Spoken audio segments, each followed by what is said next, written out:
What's your view on the European banks? What's your view on the US banks? And what must happen that you invest in European banks? Thank you.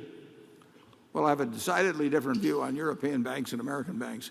The American banks are in a far, far, far better position than they were 3 or 4 years ago.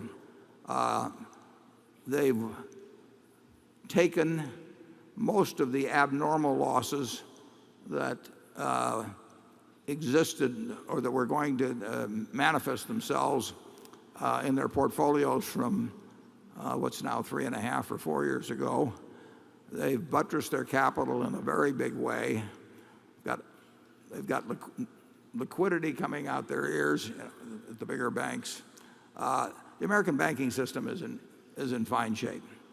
The European banking system was gasping for air a few months back, which is why Mr. Draghi opened up his wallet at the ECB and came up with roughly €1 trillion of liquidity for those banks. Now, €1 trillion is about $1.3 trillion, and $1.3 trillion is about 1/6 of all the bank deposits in the United States. I mean, it was a huge act by the European Central Bank, and it was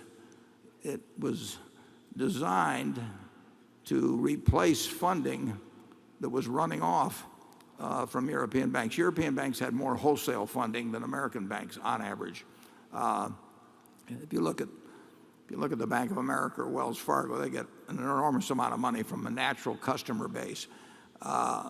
European banks have tended to get much more of it on a wholesale basis, and that money can run pretty fast. So the European banks need more capital in many cases. They've done very little along that line. One Italian bank had a rights offering here 3 or 4 months ago. But basically, they have not wanted to raise capital, probably because they didn't like the prices at which they would have had to do so. And they were losing their funding base. The problem on the funding base has been solved by the ECB because the ECB gave them this money for 3 years at 1%. I'd like to have a lot of money at 3 years at 1%, but I'm not in trouble, so I can't get it. But I just, if you look at our banking system, it's really remarkable what's been accomplished. I thought at the time that the Treasury and the Fed were maybe a little overdoing it when they brought those bankers to Washington and banged their heads together and said, you're going to take this money whether you like it or not. But overall, I think that policy was very sound for this country's economy. And if some banks were forced to raise capital that they didn't need, which I might not have liked as a shareholder of one of them, overall, I think that our society benefited enormously. And I think the Fed and the Treasury has handled things quite sensibly during a period when, if they hadn't handled this sensibly, that our world today would be a lot different. Charlie?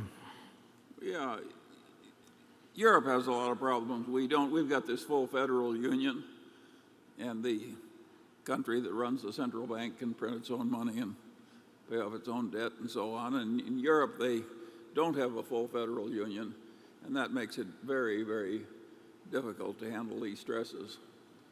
So we're more comfortable with the risk profile in the United States. It's night and day.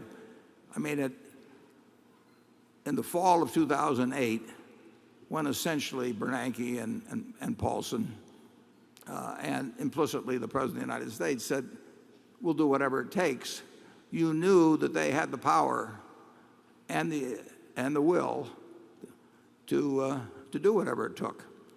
But when you get 17 countries that have surrendered their sovereignty as far as their currency is concerned, you have this problem. Henry Kissinger said it a long time ago. He said, if I want to call Europe, what number do I dial?